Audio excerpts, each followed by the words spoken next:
దేవుని స్తోత్రం. మీ అందరికీ వందనాలు. దేవుడు గత ఆదివారం నుంచి ఈ ఆదివారం వరకు దేవుడు మనం కాచి కాపాడిన దేవుని స్తోత్రం చెప్తాం. హల్లెలూయా హల్లెలూయా. వాక్య భాగం చూసినట్లయితే దేవుని దగ్గర మనం ఎంతైతే విధేయత కలిగి ఉంటామో ఆ విధేయతను చూసి దేవుడు మనల్ని విడిచిపెట్టకుండా ప్రతి దినము కూడా ఆయన చిత్త ప్రకారంగా ఆయన ఎన్నైతే దీవులు ఇవ్వాలో ప్రతిదీ కూడా మనకి ఇస్తాడు. ఇచ్చినప్పుడు మనం చేయవలసిన మొట్టమొదటి పని ఏంటంటే ప్రార్థన ఎంతైతే చేస్తామో నా దేవుడు నా పట్ల ఎంతైతే సహాయం చేశాడో ఆ సహాయాన్ని మర్చిపోకుండా దేవుని మందిరంలో సాక్ష్యం చెప్పాలా. రెండోది నాకున్నదంతలో నా దేవుడికి ఇచ్చినట్లయితే ఆయన నన్ను మరీ ఎక్కువగా ఎలా దీవిస్తానని చెప్పి బైబిల్ గ్రంథంలో భక్తులు దేవుని దగ్గర దీవుని పొందినప్పుడు వారు చేసిన పని మనం ఒకసారి జ్ఞాపకం చేసుకుని వారికి తగ్గట్టుగానే మనము కూడా జీవించినట్లయితే దేవుడు మనం ఎలా ఆశీర్వదిస్తారో చూద్దాం. మొదటగా చూసినట్లయితే యోబు గ్రంథము 41వ అధ్యాయము 11వ వచనం చూద్దాం.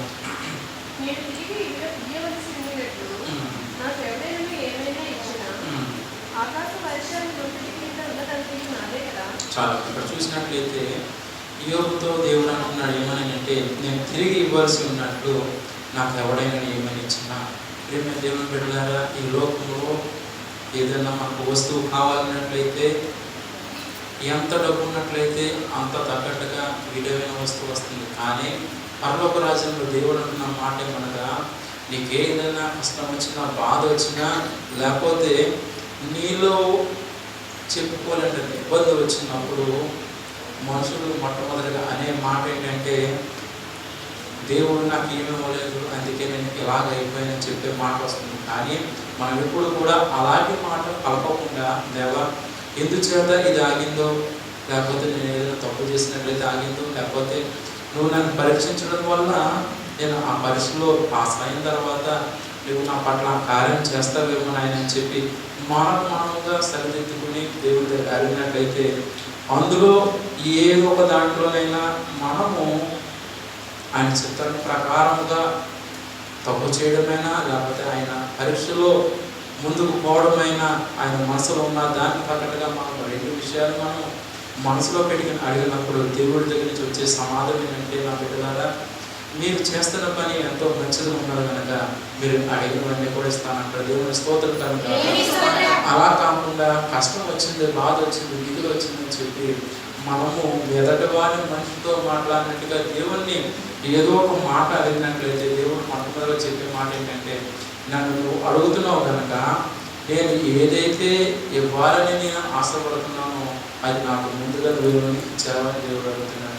దేవుడు మనల్ని అలా అడుగుతున్నాడంటే దాని ప్రకారంగా చూసినట్లయితే మనుషులు ఎంత వారి నోటికి వచ్చినంతగా దేవుడిని దూషించడము, లేకపోతే వారి బాధను బట్టి వారి కష్టాలను బట్టి ఎందుకు ఒకేసారి నాకు ఈ బాధలు వచ్చాయి, ఎందుకు నాకు ఇంత కష్టం వచ్చింది, అద్దె కట్టలేకపోతున్నాను, ఇంటిలో అప్పు తీర్చలేకపోతున్నాను, నా బిడ్డల పట్ల ఈ కార్యం ఏదైతే ఉందో ప్రతి దాంట్లో కూడా నాకు ఇబ్బంది వస్తుంది, కష్టం వస్తుంది, దిగులు వస్తుంది, ఎందుచేత ఇలా వస్తుంది, నేనైతే మంచిగా ఉన్నాను కానీ దేవుడే చేయట్లేదని మనం అనుకోవచ్చేమో. కానీ దేవుడు అంటున్నాడు అలా అనవద్దు. అలా అన్నట్లయితే నేను మీకు ఉచితంగానే అన్ని ఇస్తున్నాను, అయినప్పుడు కూడా మీరు నాకు ఏమి ఇవ్వలేదు కనుక దయచేసి ఆ మాట పలకొద్దని దేవుడు అంటున్నాడు. దేవుని స్తోత్రం కనుక అలా కాకుండా మనకు నచ్చిన రీతిగా జీవిస్తూ ఏదో దేవుని దగ్గరికి రావాలన్నప్పుడు వచ్చి ఏదైనా కష్టం వచ్చినప్పుడు వచ్చి తర్వాత మనం దేవుని మర్చిపోయినట్లయితే దేవుడు అనే మొట్టమొదటి మాట ఏంటంటే,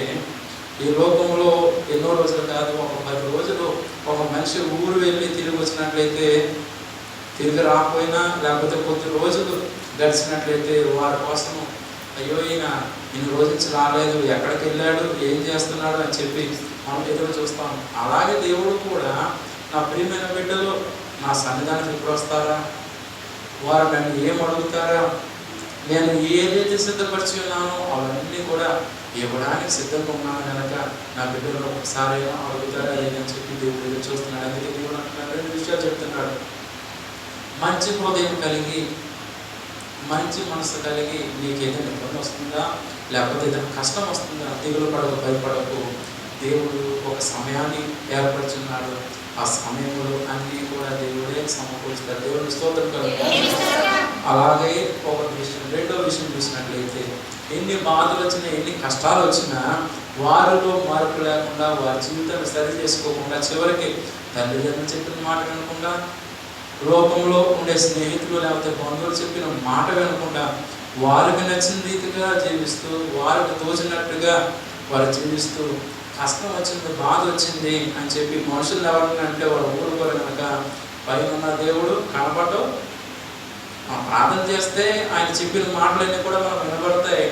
ఆయన మనకు చూపించే ప్రతి ఆశీర్వాదం కూడా మనకు కనబడుతుంది. అలా కాకుండా ప్రార్థన చేయని వాడికి ఇంకా దేవుడు ఏం కనబడతాడు. కాబట్టి వాడు చెప్పే మాట ఏంటంటే, నాకు ఇంత బాధ వచ్చింది, ఇంత కష్టం వచ్చింది, ఇంత వేదన వచ్చింది, ఇదంతా కూడా నా వల్ల వచ్చింది అని అన్నట్లయితే దేవుడు క్షమిస్తాడు. అలా కాకుండా ఇవన్నీ కూడా దేవుడి దగ్గర వచ్చాయి కాబట్టి ఆయన నన్ను మధ్యలో తీసుకెళ్ళి, సముద్రం మధ్యలో తీసుకెళ్ళి వదిలేశారు అనే రీతిగా మనుషులు ఒక మాట దేవుడు. అందుకే మరలా దేవుడు చెప్పే మాట ఏంటంటే, నువ్వు ఏదైతే అడుగుతున్నావో అవన్నీ కూడా నేను ఇవ్వడానికి సిద్ధంగా ఉన్నాను, కానీ నేను హృదయం మార్చుకుని నా వ్యక్తి విన్నట్లయితే నేను అందిస్తాను. అలా కాకుండా హృదయంలో ఒక స్వభావం మార్చుకోకుండా, మనసులో ఉన్న ఆలోచన సరి చేసుకోకుండా, ఏదో వస్తున్నాం, ఏదో వెళ్ళిపోతున్నాం అన్నట్టు ఉన్నట్లయితే ప్రాముఖ్యంగా దేవుడు అంటున్నాడు, నువ్వు నన్ను అడుగుతున్నావు కనుక నువ్వు మొట్టమొదటి నాకేమి ఇచ్చావో అని అడుగుతున్నాడు. దేవుని స్తోత్రం కనుక అలా అడిగినప్పుడు మనం చేయవలసిన మంచి పని ఏంటంటే, ప్రాంతంలో నమ్మకంగా ఉన్నావా, నీవు ఉన్నట్లయితే దేవుడిని తెలుస్తాడు. అలాగే దేవుడు నీ పట్ల చేసిన కార్యం బట్టి నువ్వు ఎప్పుడు కూడా దేవుడు మర్చిపోకుండా, దేవా నువ్వు నా పట్ల ఎంతో గొప్ప సహాయం చేస్తున్నావు, వందలాన్ని స్తోత్రాలు చెప్తున్నావా, దేవుడిని దేవుస్తాడు. మూడో విషయం చూసినట్లయితే ఇవన్నీ నా దేవుడు చేస్తున్నాడు కనుక నేను ఆయన మర్చిపోకుండా నాకున్నదంతలో ఎంతో కొంత నేను దేవుని యొక్క మందిరంలో ఆయన ఇచ్చిన సహాయం బట్టి నేను మర్చిపోకుండా నేను చెల్లిస్తున్నాను కనుక ఆయన విడిచిపెట్టలేదు, ఆయన కాపాడలేదని చెప్పి ఎప్పుడు కూడా గుర్తు చేసుకుంటున్నానని చెప్పి ఈ మూడు విషయాలు ఎప్పుడైతే నువ్వు స్మరించుకుంటూ దేవుని యొక్క పాదాలు పట్టుకున్న ముందుకు సాగిపోతావో, ఒక దినాన్ని దేవుని ప్రశ్నలు వేసినప్పుడు ఈ మూడు విషయాలు చెప్పినప్పుడు దేవుడు అంటాడు, నా కుమార్తె నా కుమార్తె దిగులు పడదు, భయపడద్దు, కొద్ది దినాల్లో నీకు ఏదైతే రావాలో, ఏదైతే ఆశీర్వాదం ఆగిందో అవన్నీ కూడా నేను ఇవ్వడానికి సిద్ధంగా ఉన్నాను అన్నాడు. దేవుని స్తోత్రం ఇచ్చిన తర్వాత ఆయన ఏమంటే, ఆకాశ వయసులో మొదటి కింద మొదటి నాదే కదా. చూడండి, ఈ భూమి మీద మనం పుట్టినప్పుడు ఏమీ తేలేదు, తిరిగి వెళ్ళినప్పుడు ఏమి కూడా పట్టుకోం. కానీ ఒక భూమి మీద నివసించాలన్నా, ఏదైనా ఒక వస్తువు కొనాలన్నా మనం వేల పెడితే కానీ, డబ్బులు ఇస్తే కానీ ఏమీ కూడా రాదు. కానీ దేవుడు అంటున్నాడు, ఈ భూమి మీద అంతా కూడా నాదే కనుక నీకు ఏదైతే అవసరం ఉందో ప్రతీది కూడా నన్ను అడుగు, దిగులు పడద్దు, బెంగపడద్దు, నీలో ఉన్న బెంగంతా కూడా తీసేవాడు ఎవరు, చేసేయ. దేవుడి స్తోత్రం కలుగుతాడు. ప్రేమ దేవుని బిడ్డలారా, ఈ లోకంలో మనం ప్రతి దినము కూడా మొట్టమొదటిగా చేయవలసిన పని ఏంటంటే ప్రార్థన చేయాలా.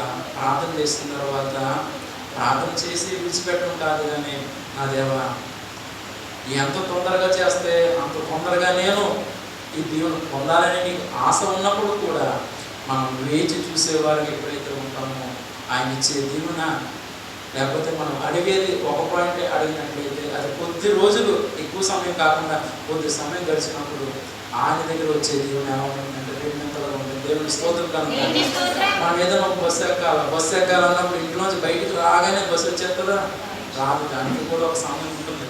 ఆ సమయం కోసం వేచి చూసినప్పుడు ఆ బస్సు వస్తుంది, నువ్వు ఎక్కడికైతే వెళ్ళాలో ఆ గమ్యం నుంచి చేరుతావు. అలా కాకుండా రాజుగారిలో నేను బయటకు వచ్చాను కదా, వెంటనే ఇలా చేయత్తగానే బస్సు వచ్చేస్తే వెంటనే ఏం చేస్తారు, బస్సు ఎక్కేసి ఎవరికి నచ్చిన రీతిగా వారు ప్రయాణం చేస్తారు. కానీ దానికి ఎలాగైతే టైం ఉందో దేవుడు ఇచ్చే దేవుని ఆశీర్వాదానికి కూడా టైం ఉంటే మేము దేవుని బిడ్డలారా, ఈ లోకంలో జీవించిన కాలము కూడా ప్రతి ఒక్కరు కూడా గమనించిన విషయం ఏంటంటే, చిన్నవారు కావచ్చు, పెద్దవారు కావచ్చు, మరీ పెద్దవారు కావచ్చు, మనము ఈ లోకంలో ఉన్నంత కాలం కూడా ఎలా నీ చిత్తం ఏంటో నాకు తెలియదు కనుక దయచేసి నాకు బయలుపరిచి దాన్ని తగ్గట్టుగా నడిచే కుమార్తెగా చేయమని ఎప్పుడైతే అడుగుతున్నావో అడిగినవన్నీ కూడా దేవుడు నీకు చెప్తాడు.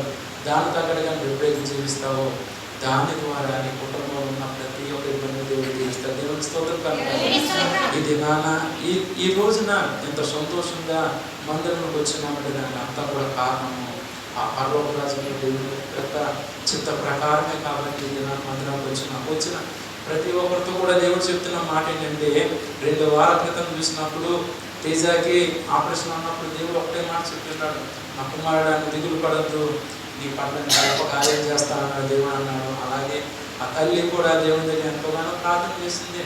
ఏమైపోతుందో డాక్టర్లు కూడా చెప్పిన వాళ్ళు కుదురుగా చెప్పినట్టయితే బాగున్నాం, చిన్న ఆపరేషన్ పెద్ద ఆపరేషన్ ఏదో చెప్తే బాగున్నాం, వారు ఆపరేషన్ చేస్తాం ఏం పర్లేదు అన్నట్టుగానే చూశారు. చివరికి ఇంకా ఆపరేషన్ థియేటర్కి వెళ్ళేటప్పటికి పెద్ద డాక్టర్ గారు వస్తారు, పెద్ద డాక్టర్ గారే చేస్తారు వెళ్ళేటప్పటికి. అప్పటి వరకు కూడా ఎంతో ధైర్యంతో ఉన్న తల్లి గుండె జారిపోయి ఉంటుంది. కానీ దేవుడు చెప్పిన మాట ఏంటంటే, అమ్మ దిగులు పడద్దు, భయపడద్దు, సంతోషంగా దేవుడే మంచి కార్యం చేస్తారు అన్నప్పుడు మొదట ఇక్కడ జ్ఞాపకం చేసే విషయం ఏంటంటే, రేపు దినాన వారు వెళ్ళి రిపోర్ట్లు కోసం కాదు కానీ మొదట టెస్ట్ చేయించుకోవాలి, ఆ తర్వాత మధ్యాహ్నం చేసే రిపోర్ట్లు వస్తాయి. కానీ దేవుడు చెప్పిన మాట ఏంటంటే, ఇంకా రిపోర్ట్లకు వెళ్ళలేదు, టెస్ట్ చేయించుకోలేదు. ఈ రోజు ఎలాగైతే సమయం అయిందో అదే రీతిగా ఆ కుమారుడి యొక్క ఆపరేషన్ అవుతుంది దేవుడు చెప్పి ఉన్నాడు. ఆ రిపోర్టుల్లో ఏమీ కూడా లోపం ఉండదు, మంచిగా ఆరోగ్యం ఉన్నాడని దేవుడు చెప్పి ఉన్నాడు. మరుసటి దినాన వారు వెళ్ళి ఉన్నారు, అలాగే వచ్చింది. కానీ దేవుడు అందులో ఏ తేడా లేదు. దేవుడి స్తోత్రం కనుక అది ఒక విషయం అయితే. రెండో విషయం దేవుడు చేసిన మాట ఏంటంటే, తనతో పాటు ఎంతమంది అయితే ఆ రోజున ఆపరేషన్ చేయించుకోవాలో వారందరూ కూడా చిన్న డాక్టర్లు వచ్చి చేసి ఉన్నారంట. కానీ దేవుడు చెప్పిన మాట బట్టి ఆయనే వెళ్ళి చేస్తా ఉన్నాడు. ఆ సమయానికి మరి పెద్ద వైద్యుడు ఎందుచేత ఉన్నాడు తెలియదు, కానీ ఆ కుమారుడికి ఆ పెద్ద వైద్యుడు వెళ్ళి చక్కగా ఆపరేషన్ చేస్తున్నాడు. తర్వాత చిన్న వైద్యులు చెప్పిన మంచి మాట ఏంటంటే, అమ్మ నువ్వు భయపడద్దు, పెద్ద వైద్యులు చేస్తున్నారు కనుక ఏ ఆటంకం తొందరగా తగ్గిపోతున్నాం అని ఇలా చేస్తున్నారు. దేవుని స్తోత్రం. కొంతమంది డాక్టర్లు చెప్పిన మాట ఏంటంటే, ఆపరేషన్ చేస్తాం కానీ మేము ఇంత పర్సెంట్ మేము చెప్పగలుగుతాం, మిగతా పర్సెంట్ మేము చెప్పలేము, ఎంత ఖర్చు అయినా తల్లి పెట్టుకుంటాం అనుకుంది. కానీ వారు ఆ మాట చెప్పినప్పుడు ఎంతో దిగులు చెందింది. కానీ దేవుడు చెప్పిన మాట మరలా తన జ్ఞాపకం చేసుకుని మంచి విషయం ఏంటంటే, దేవుడు చెప్పిన మాటను బట్టి ఆపరేషన్ అవుతుంది. ఎన్నో రోజులు కాదు, 3-4 నెలలు ఉన్నారు డాక్టర్ యొక్క మాట బట్టి. దేవుడు అన్నాడు, వద్దన్న 4 వారాల్లో తగ్గిపోయేలా దేవుడు చేస్తానన్నాడు. అలాగే వైద్యుల దగ్గరికి వెళ్ళినప్పుడు ఆయన కూడా ఏమి పర్లేదన్న, కొద్ది రోజులు 4 వారాలే ఆయన కూడా చెప్పడం జరిగింది. ఈ రోజుకి 25 రోజులు అయిందంట. దేవుని కృపను బట్టి నెమ్మదిగా గాయం తగ్గిపోయి ఇంకా కొద్దిగా చిన్న గాయం ఉందని తల్లి చెప్పింది ఉదయం. అలాగే దేవుడు చెప్పే ప్రతి ఒక్క మాటకి మనం ఎప్పుడైతే లోపడతామో, భయంకరమైన ఊపి మనం ఎదుర్కొన్నప్పుడు కూడా చేయి పట్టి లేకుండా దేవుడు సిద్ధంగా ఉన్నాడు. దేవుని స్తోత్రం కలుగుతాడు. ఎప్పుడు ఇదంతా జరుగుతుందంటే, మనం ఎప్పుడైతే దేవుడికి లోపడతామో, ఎప్పుడైతే ఆయనకు అడుగుజాలను నడుస్తామో, ఆయన చెప్పే ప్రతి దాన్ని కూడా పక్కన పెట్టకుండా మంచి హృదయం కలిగి ఎప్పుడైతే దేవుడి దగ్గర లోబడమే కాదు కానీ ఒక చిన్న బిడ్డ వల్లే ఆయన చెంతకు చేయలేదు. ఆయన ఇప్పటి వరకు నేను ఏదో చేసినా తప్పు నాకు తెలియకుండా చేస్తున్నాను, ఈ దినం మొదలుకొని నీ చేయి పట్టుకుని నడవాలని, నీవు చెప్పే ప్రతి మాట వినాలని, అలాగే నడిపించే బాటలో నడవాలని నేను ఆశపడుతున్నాను ఆయన అని చెప్పి ఎవరైతే ఇప్పుడుకైనా వాళ్ళ హృదయంలో స్మరించుకున్నారో ఆ దేవదేవుడు ఇప్పుడు కూడా మనం విడిచిపెట్టాడు. దేవుని స్తోత్రం. తర్వాత కుటుంబం గారి కోసం కూడా చూసినప్పుడు తన భర్త ఏమైపోతుందో అనుకున్నారు. మొదటి దినమే దేవుడు చెప్పినాడు, దిగులు పడకు, భయపడతాడు దేవుడు. చివరికి ఆపరేషన్ థియేటర్లో తీసుకువెళ్ళినప్పుడు కూడా వాడు డాక్టర్ చెప్పిన మాట ఏంటంటే, లోపలికి వెళ్ళిన తర్వాత ఏదైనా తేడా జరిగినట్లయితే మాకు చీటాలన్నారు. కానీ దేవుడు చేసిన గొప్ప కార్యం, సంతోషంగా తన భర్త ఆపరేషన్ థియేటర్కి వెళ్ళి ఉన్నాడు. అదే సంతోషంగా దేవుని యొక్క మందిరంలో దేవుడు అయితే మాట చెప్పినాడు, అలాగే సంతోషంగా బయటకు వచ్చినాడు. వచ్చిన తర్వాత కూడా వయసులు అన్నారు, మీరు చేసిన ఆపరేషన్ సక్సెస్ అయింది కానీ చాలా సైడ్ ఎఫెక్ట్స్ వస్తాయి అన్నారు. కానీ దేవుడు చేసిన గొప్ప కార్యం ఏంటంటే, ఏ యొక్క సైడ్ ఎఫెక్ట్స్ రాకుండా దేవుడు సాయం చేసింది. దేవుని స్తోత్రం కలుగుతున్నాడు. ఈ రోజు వరకు కూడా ఆయన బ్రతికి ఉన్నాడంటే అది దాని కారణము సేవకుడు చేసిన ప్రార్థన. దేవుడు ఆ ప్రార్థన విన్నాడు. దేవుని స్తోత్రం కలుగుతున్నాడు. ఆ ప్రార్థన వినడం ద్వారా ఆయన ఏదైతే మాట చెప్తున్నాడో ఆ మాటను బట్టి నేను ప్రతి నిమిషం కూడా ప్రార్థన చేసినప్పుడు దేవుడు ఏదైతే మాట చెప్తున్నాడో అది నేను మర్చిపోకుండా మందిరంలో చెప్పడం ద్వారా అటు కరుణాకుమారి గారు కావచ్చు, ఇటు కుటుంబం గారు కావచ్చు, ఎంతో ధైర్యం పెంచుకొని దేవుడు మాకు తోడుకున్నాడు, దేవుడు మాకు తోడుకున్నాడని చెప్పి అనకూడదు. వారు ఒక పక్కన ఉన్నారు, కరుణాకుమార్ గారు వీరు ఒక పక్కన ఉన్నారు. బంధువులు స్నేహితులు వచ్చి చూసి వెళ్ళిపోవచ్చు ఏమో, కానీ ఒకరే ఆయన దగ్గర పేషెంట్ దగ్గర ఉండాలన్నారు. ఆ పడిన బాధ వారికి తెలుస్తుంది కానీ ఎవరికి కూడా తెలియదు. కానీ దేవుడు చేసిన గొప్ప కార్యం ఏంటంటే వారు 8 రోజులైతే ఆపరేషన్ ఉన్నారు, వారితో పాటు దేవుడే ఉన్నాడు. దేవుని స్తోత్రం కలిగినాడు. ఆయన ఇచ్చే ధైర్యాన్ని బట్టే ఈ దినాన్ని వరకు కూడా ఎంతో సంతోషంతో ఉన్నారు. ఇక్కడ వరకు బాగుంది, తండ్రికి బాగుంది, తేజకు బాగుంది. మళ్ళా కుటుంబ గారి యొక్క కుమార్తెకి సడన్గా ఆమె కూడా నీరసం వచ్చింది. నీరసం వచ్చినప్పుడు ఒకటే మాట దేవుడు చెప్పినాడు, మా భయపడద్దు, మంచి మందులతోనే దేవుడు నీ కుమార్తెని స్వస్థపరుస్తారని చెప్పి దేవుడు ఇక్కడ మందిరంలో చెప్పి ఉన్నాడు. అదే సమయానికి వారు హాస్పిటల్ ఉన్నారు. అలాగే వైద్యులు కూడా అది నాకు చెప్పిన మంచి మాట ఏంటంటే, అమ్మ భయపడద్దు, నీకు ఎంతైతే శక్తి లేదో శక్తి తగ్గట్టుగా మంచిగా తిన్నాం, మేము ఇచ్చే మందులు వారు తొందరలోనే నీకు నైవేద్యపోతుందని దేవుడు చెప్పినారు. అలాగే వైద్యులు కూడా అదే మాట చెప్పినారు. దేవుని స్తోత్రం కలగాలి. ఇంటి చేత సేవకుడు కానీ నీ మాట చెప్తున్నానంటే, ఎప్పుడైతే నువ్వు దేవుని యొక్క మాట విని దేవుడికి లోపడతావో దేవుడు చెప్పే ప్రతి విషయాన్ని కూడా అంగీకరించి ఆయనే నాకు తోడు, ఆయనే నాకు సర్వస్వము, నా కుటుంబాన్ని అంతటిని కూడా నడిపించేవాడు ఆయన అని చెప్పి నువ్వు ఎప్పుడైతే ప్రార్థన చేస్తున్నావో ఆ ప్రార్థన నా దేవుడు ఎంతమంది జీవిస్తాడు. ఈ వారంలో నేను ఒక విషయం విన్నాను, అమ్మాజీ గారి కోసము ట్రాన్స్ఫర్ అంటున్నారు అని చెప్పి అక్క నాకు చెప్పింది. ఈ వారంలో నేను ప్రార్థన చేస్తున్నప్పుడు దేవుడు ఒకటే మాట చెప్పినాడు, దిగులు పడద్దు, భయపడద్దు, ట్రాన్స్ఫర్ అంటున్నారు కానీ ఎంతైతే ట్రాన్స్ఫర్ అంటున్నారో వారి మనసు మార్చడానికి దేవుడు సిద్ధంగా దేవుడు స్తోత్రం కలుగుతారు. ఇంకా వారు పట్టుబట్టి మిమ్మల్ని పంపించాలని చూసినప్పుడు కూడా అక్కడ ఎక్కువ రోజులు పని చేయరు. మరలా మీరు కొద్ది దినాలు తిరిగి రాబోతున్నారు. మొదటి ఎక్కడైతే పని చేస్తున్నారు అక్కడ దేవుడు స్తోత్రం కలుగుతారు. పరిశుద్ధాత్మ దేవుడు చెప్తున్నాడు, వారు మనుషులు ఒక 10 మంది కావచ్చు, 20 మంది కావచ్చు, మిమ్మల్ని మీరు అక్కడ ఉండకూడదని ఎంతైతే ప్రెజర్ చేస్తున్నారో ఆ ప్రెజర్ను కూడా దేవుడు ఆపడానికి సిద్ధంగా ఉన్నాడు. అయినప్పుడు కూడా ఆయన పైన ఉన్నారు, భూమి మీద మనుషులు ఉన్నారు కనుక వారు పేరే నెగ్గించుకోవాలని చూస్తారు. అయినప్పుడు కూడా దేవుడి దినాన్న పరిశుద్ధాత్మ దేవుడు చెప్పే మాట ఏంటంటే, వారు ఎంత ప్రయాసపడినప్పుడు కూడా దేవుడు చిట్ట చివరి వరకు కూడా ఆపడానికి చూస్తున్నాడు.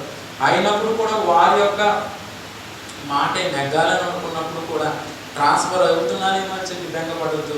ఎక్కువ రోజులు కాదు, దేవుడు పరిశుద్ధాత్మ దేవుడు చెప్తున్నాడు, 1 నెల రోజుల్లోనే ఎందుచేత మేము ఇవన్నీ ఆ ప్రాంతం పంపించాం, మేము చాలా ఇబ్బంది పడుతున్నాం, మళ్ళా తిరిగి ఆవిడ యొక్క పాత ప్రదేశంలోకి రావాలని చెప్పి వారే పిలిచేలాగా దేవుడు చేయబోతున్నాడు. దేవుని స్తోత్రం కనుక వెళ్ళకుండా దేవుడు కాపాడుతున్నాడు. 2 రోజులుగా వారు ఇంకా పట్టుదల ఉన్నట్లయితే వారు 1 నెల రోజుల్లోనే మీరు చేసిన పని అంతా కూడా వారికి అర్థమయ్యి వారి యొక్క తప్పును వారు సరి చేసి మళ్ళా మిమ్మల్ని వెనక్కి వెళ్ళడానికి దేవుడు సహాయం చేయబోతుంది. దిగులు పడద్దు, భయపడద్దు. ఎందుచేత దేవుడు మాట్లాడుతున్నాడంటే, మొదటి కుర్చీ మొదలు చివరి కుర్చీ వరకు కూడా ప్రతి ఒక్కరితో కూడా దేవుడు చెప్పే మాట ఏమిటంటే, మనం ఎప్పుడైతే దేవుడికి భయంతో భక్తితో ప్రార్థన చేస్తామో, ఎప్పుడైతే దేవుడికి చిట్టులో నమ్మకం ఉంటామో, అలాగే అన్ని విషయాల్లో కూడా దేవుడి దగ్గర ఎప్పుడైతే తగ్గించుకుంటామో, మనుషులు ఎంత ప్రయాసపడినప్పుడు కూడా వారిని పక్కకు తోసివేసి ఎక్కడ ఉండవలసిన వాడిని అక్కడే ఉండి ఒక ఉన్నతమైన స్థితిలో దేవుడు తీసుకెళ్ళాల్సి ఉంటుంది. దేవుడు స్తోత్రం కదా. ఎందుచేత దేవుడు ఏమని మాట్లాడుతున్నాడంటే, దేవుడు మీ యొక్క చేయి పట్టుకుని నడిపించాలనుకున్నప్పుడు శత్రువు అనే వాడు కూడా ఆయన ఎక్కడ దేవుని యొక్క మార్గంలో నడిచిపోతాడని చెప్పి శత్రువు కూడా ఒక పక్క నుంచి కాలో చేయ దొరికితే ఏదో రీతిగా నేను దాక్కుపోవడానికి చూస్తుంది. కానీ దేవుడు అంటున్నాడు, వాడు ఎంత భయంకరమేగా నేను ఇబ్బంది పెట్టాలనుకున్న సంఘం ఉన్న ప్రతి ఒక్కరితో కూడా దేవుడు అంటున్నాడు, దిగులు పడద్దు, భయపడద్దు. సేవకుడుగా నేను చెప్పే ఒకటే మాట, మన అందరి మధ్యలో దేవుడు ఉన్నాడు. దేవుని స్తోత్రం కలిగినాక చిన్న సంఘం అయినప్పుడు కూడా ఎంతో సంఘాలు ఉన్నాయి, ఎంతో కోట్ల మంది మనుషులు ఉన్నారు, కానీ వారి మధ్యలో దేవుని యొక్క ఆత్మ లేదు, దేవుని యొక్క శక్తి లేదు. వారు వస్తున్నారు, వెళ్తున్నారు. కానీ ఈ దినాన కొద్ది మందిగా ఉన్నప్పుడు కూడా ప్రతి ఒక్కరితో కూడా మాట్లాడడానికి దేవుడు సిద్ధంగా ఉన్నాడు. దేవునికి స్తోత్రం కలిగినాడు. ఎందుచేత దేవుడు ఈ మాట పలుకుతున్నాడంటే, మనము దేవుడి దగ్గర ఉన్నాం, ఆయన కూడా మీతో మీకున్న బాధని నీవు కార్చే కన్నీరు తోచడానికి దేవుడు సిద్ధంగా ఉన్నాడు. దేవుని స్తోత్రం కలిగినాడు. వాక్యం ఎంతో ఉంది కానీ దేవుడి దినాన్ని ఎంతో చెప్తున్న మాట ఏంటంటే, నా బిడ్డలారా, మీరు ఎంత దిగులుతో వచ్చినారో ఎంత బాధతో వచ్చినారో తెలియదు, కానీ సంతోషంతో కూడా వచ్చి ఉండొచ్చు. కానీ దేవుడు అంటున్నాడు, మీకు ఎంతైతే బాధ ఉందో, ఎంతైతే కష్టం ఉందో, ఈ దినాన్ని నిబంధన తిరిగి వెళ్ళేటప్పుడు నీకు రావాల్సిన సంతోషం ఇవ్వడానికి సిద్ధంగా ఉన్నాను. దేవుని స్తోత్రం కలుగుతాను. ఈ వారం గడిచిపోయినట్లయితే ఆగస్టు నెల అయిపోతుంది, సెప్టెంబర్ నెల వస్తుంది, మళ్ళీ మొదలవుతుంది. ఎంతమంది అయితే కట్టాలి ఈఎంఐలు, ఎంతమంది ఇంటి కట్టాలో అవన్నీ కూడా మొదలవుతాయి. కానీ దినాన్న వారం ముందుగానే దేవుడు చెప్తున్న మాట ఏంటంటే దిగులు పడద్దు, పెట్టుకోవద్దు. ఎంతైతే నీకు అవసరం ఉందో అవన్నీ కూడా ఇవ్వడానికి సిద్ధంగా ఉన్నాను దేవుడు చెప్తున్నాను. దేవుని స్తోత్రం కలుగుతాను. ఎందుచేత దేవుడు మరలా ఈ మాట జ్ఞాపకం చేస్తున్నాడంటే కొద్ది దినాల కిందట దేవుడు చెప్పి ఉన్నాడు, ఆకాశంలో ఒక భయంకరమైన ఉలకలు, అలాగే దేవుడి దగ్గర నుంచి ఒక భయంకరమైన ప్రళయం రాబోతుందని దేవుడు చెప్పినాడు. కొద్ది దినాల క్రితం నేను దినాన్ని టీవీలో చూసినప్పుడు ఏమైందంటే ప్రపంచ దేశాలన్నీ కూడా గడగలాడిపోతున్నాయంట. దేనికోసమంటే ఆకాశంలో ఉన్న గ్రహాలు అవి ముక్కలుగా విరుగుపోవడం ద్వారా అది ఏమైందంటే ఆకాశంలో ఉన్న శాటిలైట్ దగ్గరికి వెళ్ళి అక్కడ ఉన్న మనుషులు దాన్ని ముక్కలు చేసినట్లయితే అది ముక్కలుగా అయిపోయి ఎక్కడో దగ్గర పడిపోతుంది. కానీ అది ముక్కలు చేయడానికి కూడా వీలు లేకుండా ఇంచుమించు భూమిని తాకి వెళ్ళిపోయి మరలా తన ప్లేస్లోకి వెళ్ళిపోయేంత స్పీడ్గా వస్తుందని పరిశోధకులు చెప్తున్నారు. దయచేసి ఇది నా దేవుడు చెప్పే మాట ఏంటంటే మనం ఎప్పుడైతే ప్రార్థన చేస్తున్నామో ఆ ప్రార్థన దేవుడు మనకు సహాయం చేస్తారు. దేవుని స్తోత్రం కలుగుతాడు. ఇంచుమించు 1911లోనే ఎప్పుడో వచ్చిందంట.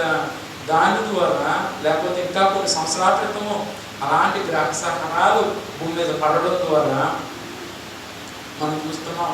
డైనాసర్ ఎవరికైనా తెలిసిన ఉండదు.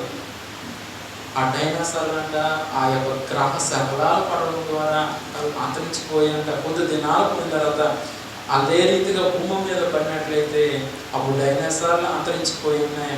ఇప్పుడైతే మనుషులు కూడా కనబడరు. అదేంటంటే భూమి గుండ్రంగా ఉందని నాకు తెలుసు, కానీ ఆ భూమిని తాకడానికి వస్తుందంటే అది ఏ ప్రదేశంలో పడుతుందో, అది ఎవరిని బాధపడుతుందో ఎవరికీ తెలియదు. కానీ దేవుని దగ్గర ప్రార్థన చేద్దాం. అది తొందరలోనే 2024లోనే అది రాబోతుందన్నారు. మళ్ళీ 2039లో కూడా దాని యొక్క సూచన కనబడతాయని చెప్తున్నారు. కనుక దయచేసి దేవుని దగ్గర ప్రార్థన చేద్దాం. ఆ ప్రార్థన దేవుడు మన బహుగా దీవిస్తారు. మళ్ళా ఈ వారంలోనే మళ్ళా టీవీలో చూస్తున్నాను. ఏమైందంటే దేవుడు చెప్పి ఉన్నాడు, ఒక ప్రదేశాన్ని నుంచి వేరే ప్రదేశానికి వరకు ధాన్యం కావచ్చు, పంచదార కావచ్చు, పప్పు దినుసులు కావచ్చు, ఏదైనా కావచ్చు, ఒక ప్రాంతం నుంచి వేరే ప్రాంతం చేరేటప్పుడు అనేకమైన ఇబ్బందులు వస్తాయి. ఆ ఇబ్బందులు రాకముందుగానే నేను కాపాడుతానన్నాను. కానీ నేను దినాన్ని ఏమైందంటే ఒక ప్రాంతం నుంచి వేరే ప్రాంతం సరుకులు వెళ్తున్నాయంట. అది కొద్ది సమయంలో ఆ ప్రదేశం చేరుతుంది. కానీ ఆ ప్రదేశంలో ఉన్న ఉగ్రవాదులు ఏం చేస్తున్నారంటే మనుషులు అందులో ఆ షిప్లో 22 మంది 25 మంది ఉన్నారంట. వారు ఇంకా చనిపోతారని తెలిసినప్పుడు కూడా వారు ఏం చేస్తున్నారంటే సరుకు వెళ్తున్న షిప్ మీద వారు బాంబు వేసినప్పుడు అక్కడ జరిగిన విషయం ఏంటంటే అందరూ చనిపోతారు అనుకున్నారు, కానీ దేవుని కృపను బట్టి అందరూ బ్రతికారు. దేవుని స్తోత్రం కలుగుగాక. ఆ షిప్ ఏమో ఈజిప్ట్ చెందినది, ఆ బాంబు వేసిన వాడేమో ఉగ్రవాదులు.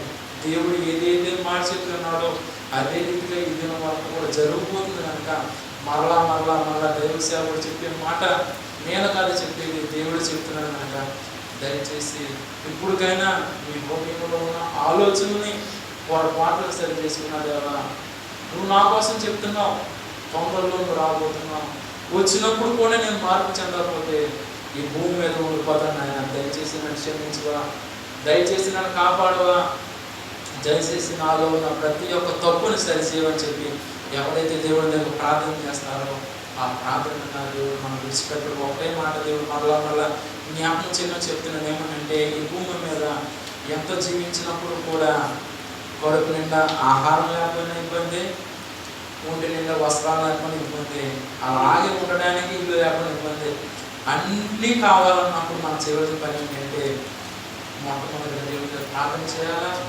దేవుడు చెప్పే మాట వినాలా, దేవుడు ఏదైతే చూడమన్నాడో అదే చూడాలా, దేవుడు ఏదైతే మార్గం నడవమన్నాడో అదే మార్గం నడవాలి. అంతేగాని నేను పెద్దవాడిని అయిపోయాను, నేను పెళ్లి చేసుకున్నాను, నాకు మంచి భార్య వచ్చింది, నాకు చక్కనైనా మంచి పెట్టులు ఉన్నారు కనుక నాకు నచ్చిన రీతిగా నేను జీవిస్తాను కదా అని అనుకున్నట్లయితే 2-3 రోజులు పర్లేదు మానవుతుంది. తర్వాత 3వ రోజు 4వ రోజు మొదలవుతుంది ఏంటంటే నీకు తెలియని రీతిగా కష్టాలు మొదలైనప్పుడు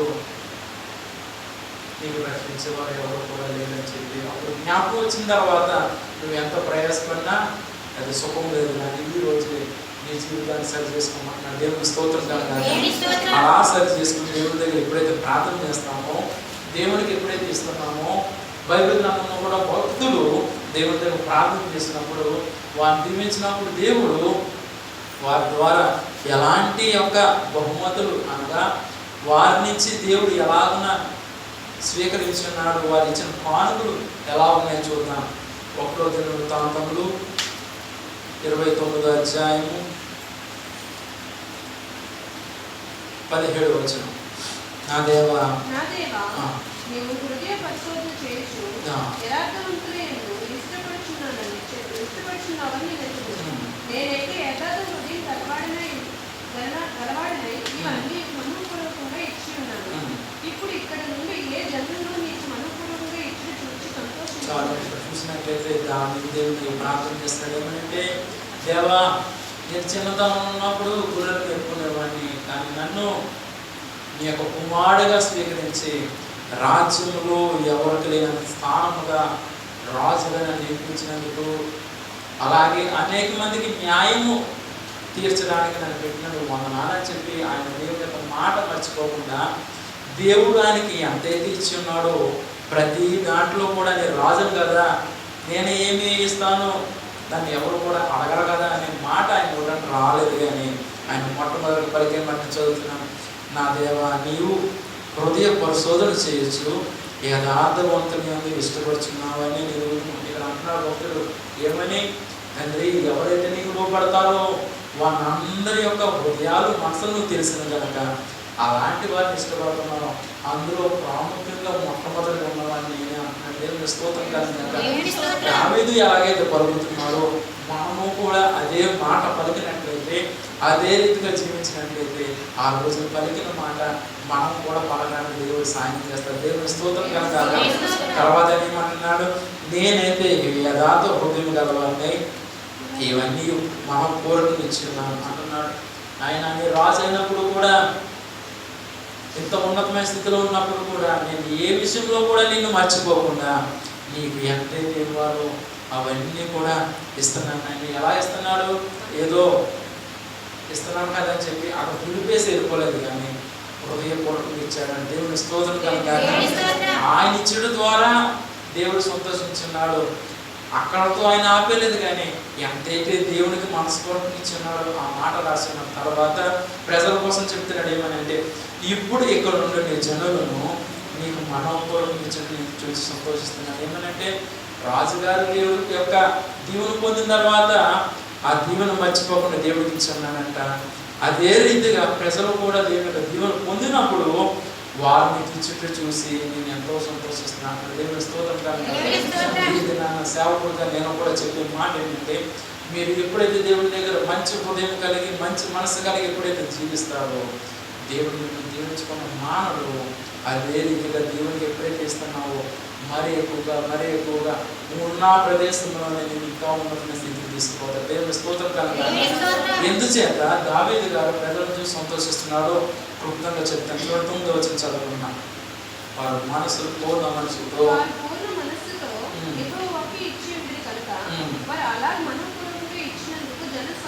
చాలా ఇక్కడ చూసినట్లయితే దావీదు ఏం చేస్తున్నాడు? దేవుని దగ్గర సంతోషంగా ఇచ్చున్నాడు, మనపూర్వకంగా ఇచ్చున్నాడు. ఇచ్చిన తర్వాత ప్రజలు కూడా రాజేస్తున్నప్పుడు మేము కూడా మాకు ఏదైతే ఉందో అది కూడా ఇస్తామని చెప్పినప్పుడు వారి హృదయంలో కూడా చక్కనైన మనసు ఇచ్చినాడు. ఏంటంటే రాజు చెప్పాడు కదా, మేము ఏదో మాకు ఉన్న దాంట్లో ఇవ్వడం కాదు, కానీ వారు కూడా మనపూర్వకంగా ఇచ్చినారంట.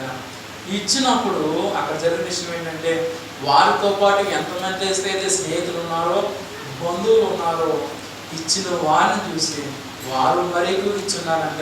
ఇరువురు అందరూ కూడా కలిసి ఎంతగానో సంతోషించున్నాము. దేవుని స్తోత్రం కనుక సంతోషించడమే కాకుండా వారు ఏం చేసిన చూద్దాం. 11 వచనం, యెహోవా భూమి ఆకాశము సమస్తం నీ వస్తువు, మహత్యమును పరాక్రమము ప్రభావం తేజస్సును ఘనత నీకే చెల్లించున్నది. యెహోవా రాజ్యం లేని నీవు అందరి మీదను నేను అధిపతిగా హెచ్చుకుంటున్నాను. ఇక్కడ దావీదు గారు అంటున్న మాట ఏంటంటే, నేను రాజు అయినప్పుడు కూడా భూమిని సృష్టించిన వాడు నీవు, ఆకాశం సృష్టించిన వాడు నీవు, భూమి మీద జంతువులని మనుషులని ప్రతి వాడిని కూడా సృష్టించిన వాడు నువ్వు కనుక మా ద్వారా నువ్వు స్తోత్రాలు పొందుతున్నావు. అంత మటు కాదు కానీ రాజు అయినప్పుడు కూడా నాకంటే ఎత్తైన స్థితిలో ఉన్నావు ఆయన అని చెప్పి దావీదు దేవుడు ప్రార్థన చేస్తాడు. దేవుని స్తోత్రం కనుక ఆయన యొక్క ప్రార్థన చేసినప్పుడు మనము కూడా పేదవారమైన రాజుగారు కాపోయినప్పుడు కూడా దేవుడు అంటున్నాను, నా బిడ్డలారా ఆ దినాన్ని దావీదు చేసిన ప్రార్థన విని ఆయనకు వచ్చే ప్రతి బాధ నుంచి కూడా నేను విడుదల చేస్తున్నాను. నీవు కూడా అలాగే ప్రార్థన చేస్తావా? నీవు కూడా నాకు మనపూర్వకంగా ఇస్తావా? అలాగే నీ మనసులో కావచ్చు, నీ హృదయంలో కావచ్చు, ప్రతి విషయంలో కూడా నా దేవుడే నాకు ముందుగా ఉండాలని చెప్పి నువ్వు ఎప్పుడైతే నీ హృదయంలో పలుకుతున్నావో వెంటనే నేను దాన్ని చూసి దావీదుకి ఇచ్చిన దీవెన కన్నా రెట్టింపైన దేవునికి ఇవ్వడానికి సిద్ధంగా ఉన్నాను. దేవుని స్తోత్రం కన్నా దీవెన కావాలా లేకపోతే ఉన్నాది సరిపోదా అనే దానికి మీ మనసులో మీరే తచ్చిన భజన పడడం కాదు కానీ ఒక మంచి నిర్ణయం తీసుకుని తండ్రి, దావీదు రాజుగా ఉన్నప్పుడు కూడా నువ్వు ఇచ్చిన దీవెను మర్చిపోకుండా ఆయన ఎలాగే తీర్చున్నాడో మేము కూడా నీ రూపరే కుమారుడిగా కుమార్తె ఉండాలని ఆశపడుతున్న ప్రార్థన చేయండి. ఆ ప్రార్థన విన్న దేవుడు ఉన్నతమైన స్థితిలో కాదు మిమ్మల్ని చూస్తున్న వారు ఆశ్చర్యపడేలా దేవుడు చేయబోతున్నారు. దేవుని స్తోత్రం అలాగన ఎప్పుడైతే మాట్లాడుతున్నారో భక్తుడు. తర్వాత 12 వచ్చిన ఐశ్వర్యమును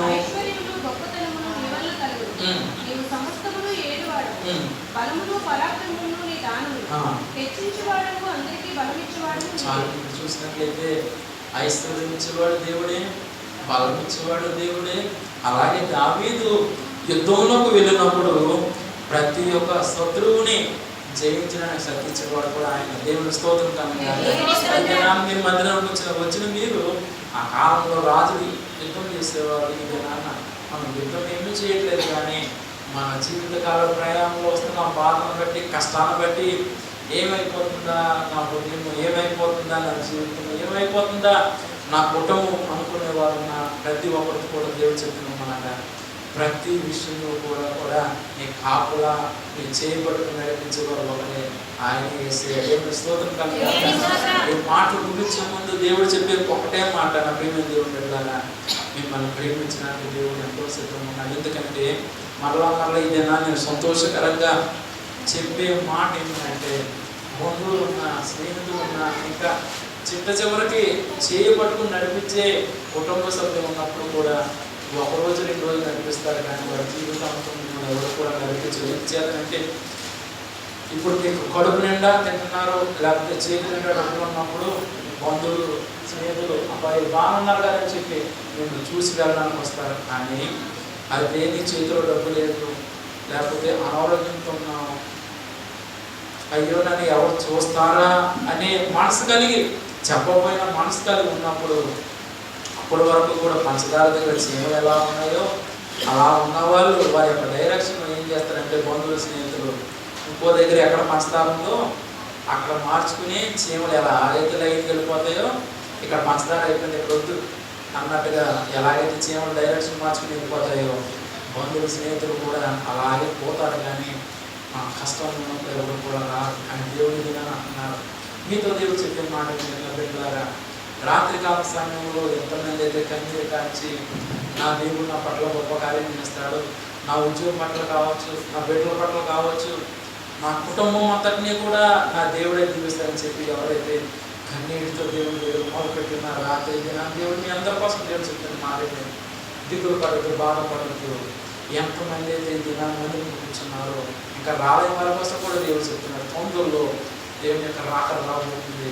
మీరు అందరూ కూడా నేను ఎలాగైతే కూలిపీఠం దగ్గర కూర్చున్నానో ఆ ప్రదేశంలో యేసయ్య ఉంటాడు, మీతో పాటు నేను ఉంటాను. మనం అందరం కూడా ఆ నిత్య రాజ్యంలో వేరు పరిపాలన దేవునితో సంతోషంగా ఉంటారు. దేవుని స్తోత్రం. ఈ భూమి మీద ఎంతైతే ఆనందం కావాలో, ఎంతైతే మనకి సహాయం కావాలో, ఎంతైతే నీ హృదయంలో ఆలోచన కలిగి ఉన్నావో అవన్నీ కూడా దేవుడు తీరుస్తాడు. అది తీర్చాలంటే మనం చేయని పని కడుపు నిండా తినేసి దుప్ప పడుకుంటే వెంటనే నీళ్ళు వస్తాయి, వెంటనే ఆశ్రమాలు వస్తాయని చెప్పి ఎవరు కూడా కాలం చెప్తూ ఎందుచేతంటే పరీక్షకి సిద్ధపడే బిడ్డలు చదవకుండా తల్లిదండ్రులు చూస్తలేదు కదా అని చెప్పి ఏదో పరీక్ష పేపర్ తీసుకుని వారికి నచ్చింది రాసేసినట్లయితే కొద్ది దినాలు పోయిన తర్వాత పేపర్ పక్కన పడేస్తారో దుద్దుతారు. వారు ఎంత మంచిగా రాశారో దాని తగ్గట్టుగా మంచి కొట్టుకాడు కూడా ఇంటికి పంపిస్తారు. అవునా కదమ్మా? అలాగే దేవుడు మనం చూడలేదు కదా మనం అనుకున్నప్పుడు ఒక సమయం వస్తుంది. ఆ సమయం వచ్చినప్పుడు దేవుడు అడుగుతాడు, బాబు ఇదిగో నువ్వు ఎంతైతే తప్పు చేస్తున్నావో, నువ్వు ఎంతైతే మంచి చేస్తావు అని చెప్పి ఆయన దగ్గర ఒక రిపోర్ట్ కార్డు ఉంటుంది. ప్రతి ఒక్కరి దగ్గర జాతకం నచ్చండి, ప్రతి ఒక్క సెలవులో మెమరీ కార్డు ఉంటుంది. వారి స్తోమత పెట్టి ఆ సెలవు ఉన్న దాన్ని బట్టి వారు మెమరీ కార్డు వేస్తారు. ఫోటోలు కావచ్చు, వీడియోలు కావచ్చు ఎక్కుతాయి. కానీ దానికి మెమరీ కార్డు నిండిపోయిందంటే మనం కొత్తది పెట్టాలి. కానీ దేవుడి దగ్గర ఉన్న మెమరీ కార్డు ఎలాంటిదంటే ఎంతమంది మనుషులు వచ్చినా, వారు ఎన్ని మాటలు పలికినా, వారు మంచి చేసినా చెడు చేసినా అందులో ఎప్పుడు ఎక్కుతూనే ఉంటుంది. కానీ దానికి ఎప్పుడు కూడా ఫ్రీ ఫేసే ఉంటుంది. కానీ అది ఎక్కడితో ఆగిపోయినట్టుగా దేవుడు ఎప్పుడు ఉండదు. అదే దేవుని యొక్క జీవుడు ఉన్నాం. దేవుని స్తోత్రం కలిగిన మళ్ళా దేవుని యొక్క మాట సేవకుడిగా పలుకుతున్న మాట ఏంటంటే భక్తులు ఎలాగైతే నడుచున్నారో, భక్తులు ఎలాగైతే దేవుని దగ్గర ప్రార్థన చేస్తున్నారో, వారికి కష్టం వచ్చింది, వారికైతే కష్టం రాకుండా లేదు. కానీ వారు కూడా కష్టాలుగా ఉన్నారు, బాధలతో ఉన్నారు. అయినప్పుడు కూడా ఒకటే నిరీక్షణ, ఆయన పాదాలనే పట్టుకుని నడుస్తున్నారు కనుక ఆయన విడిచిపెట్టడని నిరీక్షణ కలిగి ముందుకు పోయి ఉన్నారు. ఆ నిరీక్షణ కలిగి ఉన్న వారిని ఈ యొక్క బైబిల్లో 66 గ్రంథాలు ప్రతి ఒక్క భక్తుడి కోసం దేవుడు రాయించిన దేవుని స్తోత్రం కనుక మన కోసం బైబిల్ గ్రంథాలు రాయబడదు. కానీ మనం చేసిన మంచితనాన్ని బట్టి మనం ఏదైతే దేవుని యొక్క దీవులు పొందాలని, ఆశీర్వాదం పొందాలని ఎప్పుడైతే నువ్వు తిరుగుతున్నావో ఆయన కోసము అవన్నీ కూడా ఆయన యొక్క గ్రంథంలో రాయబడి దేవుడి స్తోత్రం కనుక ఈ వాక్యం ముగించిన దేవుడు అంటున్నాడు, ఇప్పుడైనా నీ జీవితంలో ఉన్న బాధను బట్టి, కష్టాన్ని బట్టి నువ్వు దిగులు చెందుతున్నావు. దిగులు పడద్దు, భయపడద్దు. ఒక దినం రాబోతుంది. ఆ దినం ఇప్పుడో కాదు, ఈ దినమే వచ్చిందని చెప్పి అన్నింటితో ఆ దేవదేవుని పాదాలు పడుతుంది. ఆయన నన్ను క్షమించవా, ఏదైనా తప్పు చేసినట్లేదు నన్ను క్షమించు. కొన్ని తప్పు చేయలేదు, నువ్వు నా పట్ల ఏదైనా పరీక్ష పెట్టావేమో, ఆ పరీక్షలో నేను నిగుతానా లేదని చెప్పి పరీక్షిస్తున్నావేమో, ఒకసారి నేను జ్ఞాపకం చేసుకోవాలి ఆయన అని చెప్పి ఒకసారి ప్రార్థన చేయండి. ఆ ప్రార్థన వినడం ద్వారా బండిలో ఆయిల్ లేనప్పుడు ఎలాగైతే పెట్రోల్ పంపు వెళ్ళి ఎలాగైతే ఆయిల్ కొట్టిస్తామో ప్రతిదినం కూడా ప్రార్థన చేయండి. ఆ ప్రార్థన విన్న దేవుడు నేను విడిచిపెట్టడు, ఎప్పుడు కూడా కాపాడుతూ ఉంటాడు. మళ్ళా దేవుడు జ్ఞాపకం చేయమన్న విషయం ఏంటంటే, నా తల్లిదండ్రులు భూమి మీద లేరు, సంతోషంగా దేవుడు రాజ్యం చేరుకున్నారు. ఇది నాన్న మీ అందరితో కూడా చెప్పవలసిన మంచి మాట ఏంటంటే, ఈ లోకంలో ఎంతోమంది బంధువులు ఉన్నారు, స్నేహితులు ఉన్నారు. ఎంతమంది ఉన్నప్పుడు కూడా వారు ఏంటంటే ఆ రోజు వస్తారు, వెళ్తారు. కొన్ని ఇంకా చేపట్టుకుని నడిపించినప్పుడు కూడా కొద్ది నిమిషాలు ఉంటారు. తర్వాత వారి ఇంటికి చేరాలో వద్దా, చేరిపోయిన తర్వాత కూడా ఈరోజు బిడ్డల పరిస్థితి ఏంటి అని చెప్పి వారు బెగతో ఉండొచ్చు. కానీ దేవుడు అంటున్నాడు, ఈ భూమి మీద ఉన్నంత కాలము కూడా కాపలా ఉండడానికి దేవుడే మనకు ఉన్నాడు. దేవుడి స్తోత్రం కలుగుతాడు. ఇప్పుడు మా చుట్టాలు శుక్రవారం సాయంత్రం వెళ్తున్నారు, శనివారం ఆదివారం నేను లోపల పడుకున్నాను, అక్క బయట పడుకున్నాను. అక్క అనుకున్నది, అయ్యో మీ ఇద్దరు అయిపోయింది కదా, ఎలా ఉంటున్న పరిస్థితి అని మనసులో బయట చెప్పకపోయినా అనుకోవచ్చు. కానీ దేవుడి దగ్గర ప్రార్థన చేస్తున్నాం చక్కగా. శనివారం అయిపోయింది, ఆదివారం అయిపోయింది, శుక్రవారం రాత్రి గడిచిపోయింది, శనివారం రాత్రి గడిచిపోయింది. ఈ రోజు దినాన్న నేను సంతోషంగా దేవుని మందిని వాక్యం చెప్పడానికి దేవుడు సాయం చేసిన దేవుని స్తోత్రం కనుక. ఎందుకంటే బెంగ పెట్టుకుంటే బెంగ ఎక్కువైపోతే ఏ నీసం తీసుకుపోద్దని చెప్పి నేను చాలా ధైర్యం తెచ్చుకుని దేవుడి ప్రార్థన చేయాలి. దేవుడు నాకు ధైర్యం ఇచ్చినాడు. ఏమి లేదు, పైకి ఎంత బాగున్నప్పుడు కూడా హృదయం నిండా కూడా వేదన ఉంది. ఏడవాలంటే ఇంకా మొదలుపెట్టానంటే ఇంకా నా ఏడుపు ఎవరు కూడా ఆపలేదు. అయినప్పుడు కూడా ఆ దేవదేవుడు పాదాలు పట్టుకుని ఆయన మాకు కోరుకున్నాడు. ఆయన మా కష్టంలో ప్రతి విషయంలో కూడా ఆయన మమ్మల్ని కాపాడుతున్న నమ్మకాలు కలిగి ఈ దినాలకు కూడా మేము సంతోషంగా మేము సాగిపోతున్నాం. మీరు చేయడం పని ఏంటంటే తండ్రి, సేవకుడు సేవకురాలు మీ రాజ్యం చేరుకున్న బిడ్డలుగా ఉన్న వీరు చిన్న సేవకులు చిన్న సేవకురాలను కూడా బహుగా దీవించండి. వారు మంచి వారిని ఇవ్వండి. వారు ఏ ఇబ్బంది పడకుండా సహాయం చేయని చెప్పి మీరు ప్రార్థన చేసినప్పుడు ఆ ప్రార్థన ఉన్న దేవుడు మనం ఇంకా గొప్పగా తెలుస్తుంది. దేవుడు స్తోత్రం.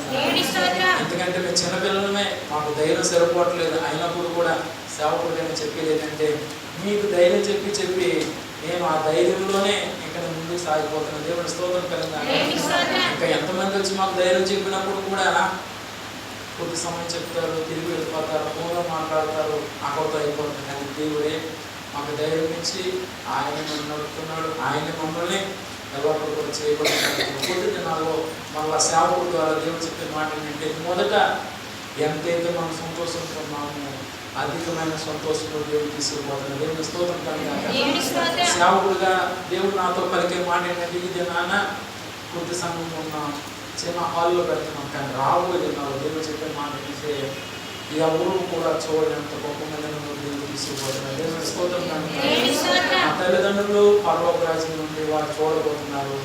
భూమి మీద మీరు అందరూ కూడా చూసి దేవుడు మా పట్ల ఎంత గొప్ప కార్యం చేశాడు, ఇలాంటి కార్యం మేము చూస్తామా లేదో అనుకున్నాము, కానీ ఆయన రాకముందుగా ఇంత గొప్ప కార్యం చేశాడని చెప్పి ఈ మందిరములో ఎలాగైతే సంతోషంగా మనం వాక్యం వింటూ పాటలు పాడుతూ ప్రార్థన చేస్తున్నాము, రాబోయే దినాల్లో దేవుడు చెప్తున్నారు. పరిశుద్ధాత్మ దేవుడు విశాఖపట్నం కాదు, ప్రపంచ దేశాలు కాదు, అలాగే ప్రపంచ దేశంలో దేవుడు ఎంతమంది అయితే సేవకులకి ఆయన మంచి యొక్క మందిరాన్ని ఎలాగైతే సహాయం చేస్తున్నారో ఆ దేవుడు మనకు కూడా ఇవ్వబోతున్నారు. మీరందరూ కూడా ప్రార్థన చేయండి.